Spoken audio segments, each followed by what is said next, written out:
আমাদের প্রশ্ন কি দেওয়া আছে? Sine 60 degree into cos 30 degree plus cos 60 degree into sine 30 degree equal to sine 90 degree দেখা যায়, অর্থাৎ এত সমান এত। এটা আমাদের কি বলছে? দেখাতে বলছে। তাহলে আমাদের অংশ হচ্ছে কি পক্ষ? বাম পক্ষ। এটা হচ্ছে আমাদের নবম দশম শ্রেণীর অনুশীলন 9.2-এর 13 অঙ্ক। তারপর প্রথমে বাম পক্ষ লিখব।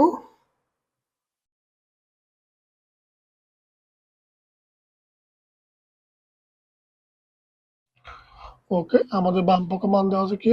Sign 60 degree into cos 30 degree plus cos 60 degree into sine 30 degree. এখন আমরা কি করব? শুধু মানগুলো বসাবো। যেহেতু আমরা সাইন 60 ডিগ্রি মান আমরা জানি কত? √3/2।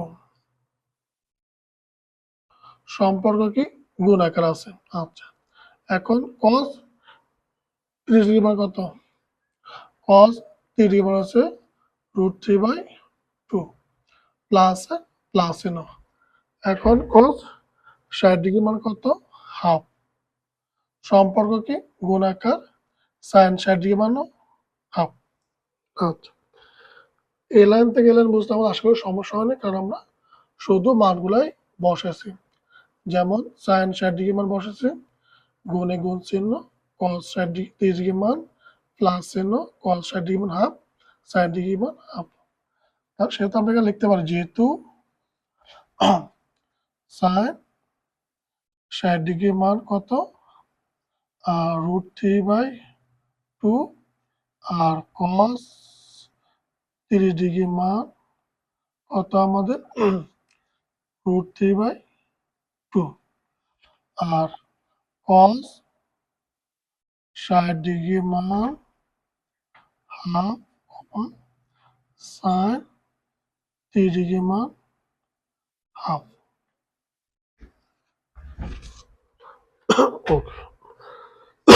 এখন আমরা কাজ করি। প্রথম আমরা এই অংশ কাজ করে নিই। যেহেতু আছে গুণ আকার, সেহেতু আমরা কোনাকুনি কি করা যায় না?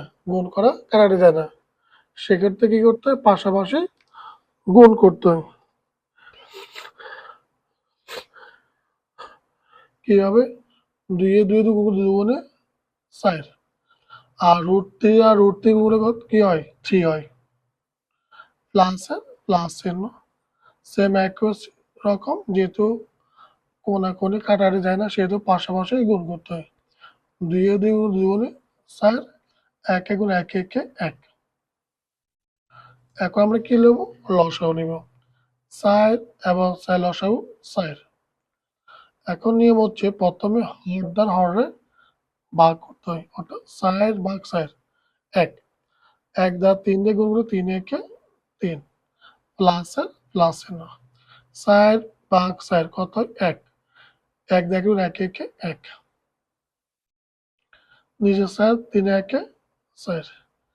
এখন কত দ্বারা? 4 দ্বারা 4 এর ভাগ হলে কত? 1 হয়। তাহলে আমাদের এখানে বাম পক্ষ মান কত দাঁড়াইছে? 1। এখন আমরা লিখব কোন অংশ? ডান পক্ষ।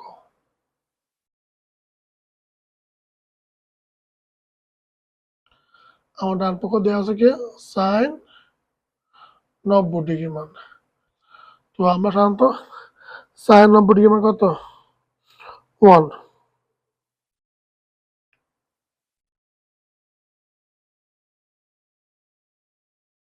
সাইন 90 ডিগ্রি মান 1। তাহলে আমাদের ডান আর বাম পক্ষ মান কি? একই রকম। তাহলে সূত্র আমরা লিখতে পারি, বাম পক্ষ সমান ডান পক্ষ। দেখানো হলো।